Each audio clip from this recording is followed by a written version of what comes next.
Welcome back to Sportsbook Review Videos. It is Friday, which means it is once again time for the Sharp versus Swinger NFL Picks battle. Last week, quick recap, I went 1-0-1, which puts me at 7-2-1 on the season. The Swinger split a pair. He talked so much about how bad he was with his totals. He nailed his total, but missed his spread last week. One of the first spreads I think you've missed on actually all season. He's sitting at 7-5. Swinger, how you doing, big guy? And what do you got for us this week? Oh, Mr. Sharp, I call you that because it's not only, I love that name. I mean, I want to buy that name. But I got to tell you something. You know what? If you told me you went 2-0 last week, I wouldn't begrudge you because everybody in the world had 44 and 43 and a hook on that Minnesota-Denver game, except, of course, the one shop where you bet. But nonetheless, to my pick, J-Man, Rams-Packers. And, I have this theory that we are inherently either a square or we are a glutton. And what I mean by that is we're either the kind of guy that just loves the favorites no matter what, or we're the kind of guys that just love the underdogs and can't get enough points, okay? Those are like the guys that, they think that every buffet for under a sawbuck has the greatest food in the world just because it's cheap, okay? They love a bargain, whether real or perceived, it doesn't matter. Well, I'm going to confess to you that, I am predisposed to betting the chalk. But I try. I try desperately to look at each of these games individually. And you know what? Nevertheless, I'm looking at the Packers here, and I'm saying to myself, for the love of God, how can they not roll over the Rams? Man, I mean, at the risk of reverting back to my chalky ways, I think they're in a tremendous spot to crush. It's true. To crush a Rams team that shocked the previously undefeated Arizona Cardinals last week. In my estimation, that was their Super Bowl in the desert last week. And if they get smoked by the Packers in Green Bay, they're going to say, hey, we beat the Cardinals on the road. Would you expect us to do that all over again? Hell, the Packers are for real, you crazy bastards. And they are right. Packers enjoy perhaps the biggest home field advantage of the league, which, as I said before, statisticians say that it's between 5 and 6 points. I got to tell you what, man. Green Bay has covered 5 straight games. They're 8-2-1 ATS in the last 11 at Lambeau Field.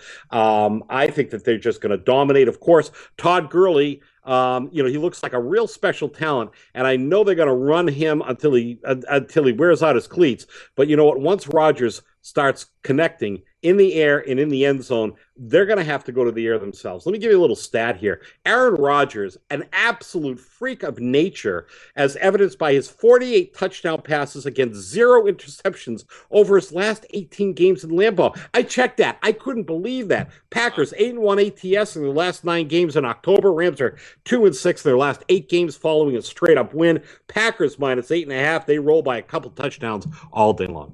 I think I like that pick. You think that the Rams are turning a corner, like you said, but then they just turn right around and look like that football team that we all thought they'd be. I think a lot of people figured they'd be that 8-8 football team. They'd look real great some weeks and they'd look real bad some weeks, and they are playing to that script definitely. And I think you're right.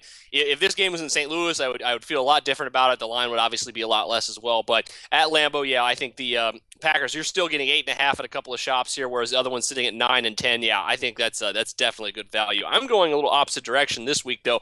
I'm going to go with the Bears taking 10 points on the road in Kansas City this week. Now, I like Kansas City. I think they're a really good team. However, their secondary is awful. And now that Jay Cutler is back, looks like he's going to play. We'll keep an eye on it, obviously.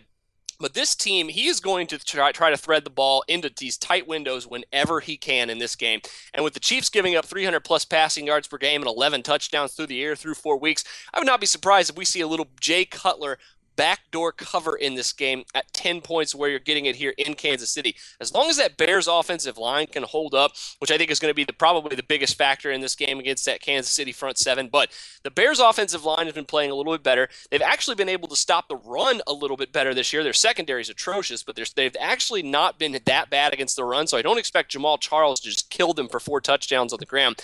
I think 10 points is a little much here, a little bit undervaluing this Bears team that's bad, but they're not horrible, I don't think. I think there's still 3 or 4 teams that are worse than them, and they're not 10 points worse than the Chiefs in this one. So I'm taking the points on that. What do you think?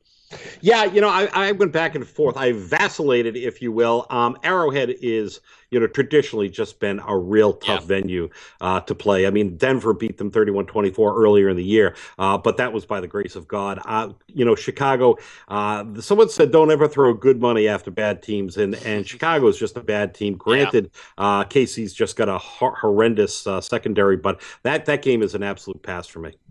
All right, well, I'm going to keep at it here. Bears +10, Swingers going with Packers -8. Those are your spread picks this week for the Sharp and Swinger battle. Thanks for joining us on this one. Make sure you check out our 2 total best bets as well for week number 5. But until then, for Swingy Johnson, I'm Jordan Sharp. Best of luck to you on all your NFL picks this week.